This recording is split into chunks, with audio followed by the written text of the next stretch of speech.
They are all gone at the same time. And if you ask me, this is the exact moment Port Charles is about to explode. Rocco disappears. Jocelyn vanishes. Charlotte and Danny get caught in that castle nightmare. And Sonny, he's about to realize Rick's terrible advice may have handed Cullum and Sidwell the perfect opening to destroy everything. Guys, Monday's update episode already feels dangerous before it even starts. Because the more I look at this whole situation, the more I think Cullum is no longer running from anybody. Nope. This man is officially in revenge mode now, and that changes everything. Here's what really has me nervous. I think Cullum overhears something he was never supposed to hear. Maybe he catches Britt and Rocco talking about the shooting. Maybe he finally realizes Rocco was the one who pulled the trigger. And if that happens, oh, it's over. The entire game changes in seconds. But honestly, that may not even be the worst part. There's another possibility floating around that feels even darker. Britt could accidentally expose the truth about Marco's murder while talking to Lucas. And if Cullum hears Britt planning to weaponize Sidwell against him, whew, that man is not going to sit quietly and wait for his enemies to move first. Not Cullum. Not after everything. That's why I think Monday becomes the beginning of his retaliation arc. Fast, violent, ruthless. And meanwhile, poor Rocco is spiraling harder by the minute. The kid is already emotionally wrecked, but now he's actually considering running away alone if Britt refuses to leave town with him. That scene alone could break people's hearts because you can already feel how desperate Rocco has become. But Britt, I don't think she leaves yet. I think Britt convinces Rocco to stay hidden for a few more days while she finishes whatever dangerous plan she's working on behind the scenes.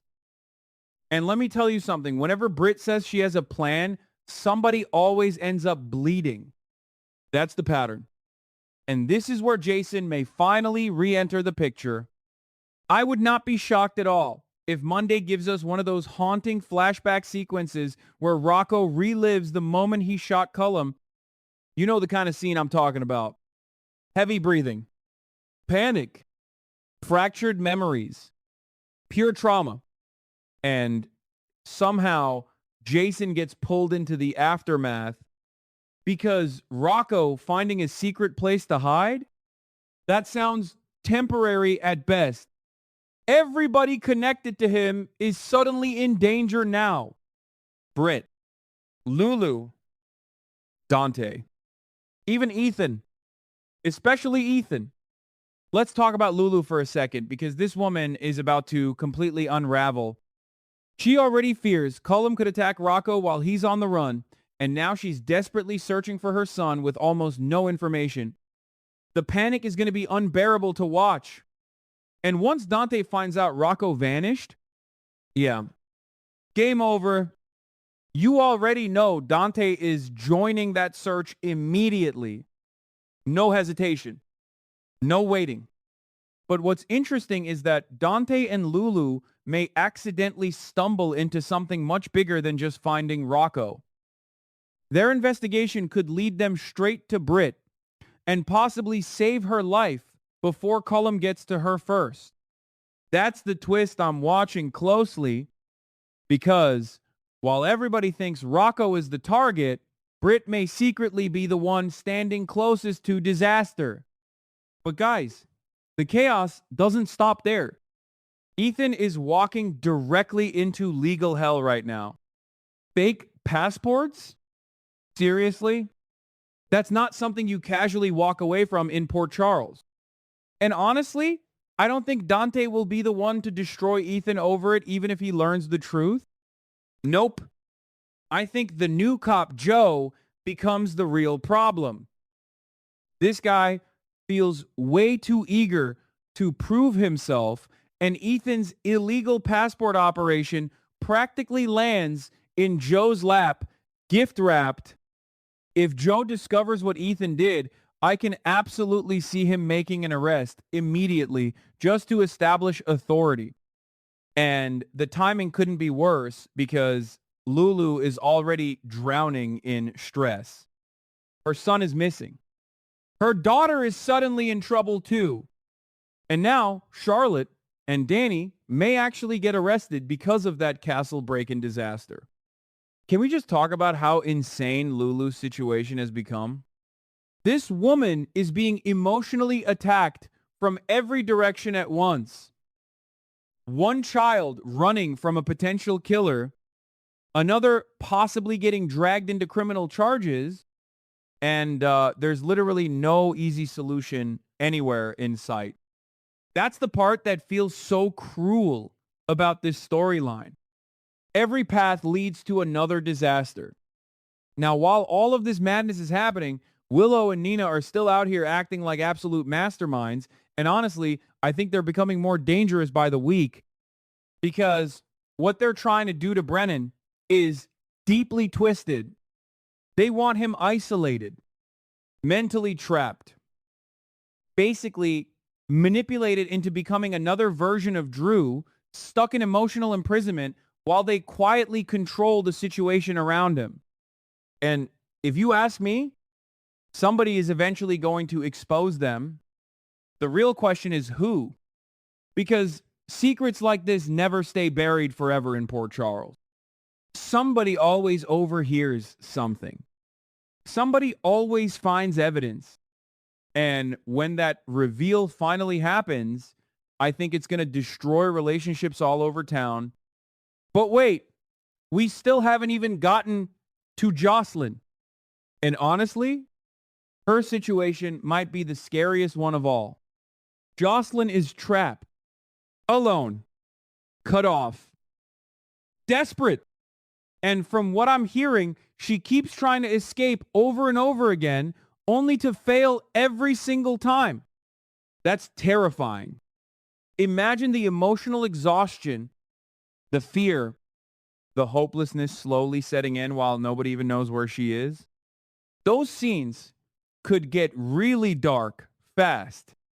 But here's where my theory kicks in. I think Valentine is connected to this entire storyline somehow. Call me crazy, guys, but the timing feels too suspicious. Valentine is also circling around that castle situation, and I can absolutely see him becoming the unexpected hero who stumbles across Jocelyn's location during his own covert mission. Wouldn't that be wild? Valentine saving Jocelyn while everyone else is focused on Rocco? That feels exactly like the kind of twist General Hospital loves pulling lately. And now we need to talk about Rick, because wow, this man may have made the worst mistake imaginable. Rick warned Sonny not to go after Sidwell or Cullum right now. Stay calm. Don't escalate. Don't retaliate. And Sonny listened. Big mistake. Because look what happens next. Jocelyn disappears. Rocco disappears. Charlotte and Danny get pulled into danger. One by one, Sonny's entire extended family starts collapsing into chaos. There is no way Sonny stays calm after that. None. I fully expect Sonny to snap and blame Rick immediately for slowing him down when action was needed most. And once Sonny reaches that boiling point, he's probably marching straight towards Sidwell and Cullum, demanding answers face to face, which honestly could become catastrophic. Because if Cullum truly has entered revenge mode, confronting him directly might be the worst possible move Sonny can make. And before we end this, we need to touch on Lucas and Pascal because their conflict is becoming seriously unhinged. Pascal is losing control. You can feel it. This isn't normal anger anymore. This feels personal, obsessive, dangerous. And the way Pascal keeps targeting Lucas makes me think physical violence is coming sooner rather than later. I would not be shocked if Pascal outright attacks Lucas in the next phase of this storyline. That's how unstable this whole thing feels now. So here we are, guys. Multiple disappearances, revenge plots exploding, families collapsing under pressure, and enemies moving in the shadows while Sunny inches closer to war. But honestly, I still think the biggest shock hasn't happened yet. Because if Cullum really knows the truth about Rocco, then Monday may only be the beginning of something far more brutal than anybody expects.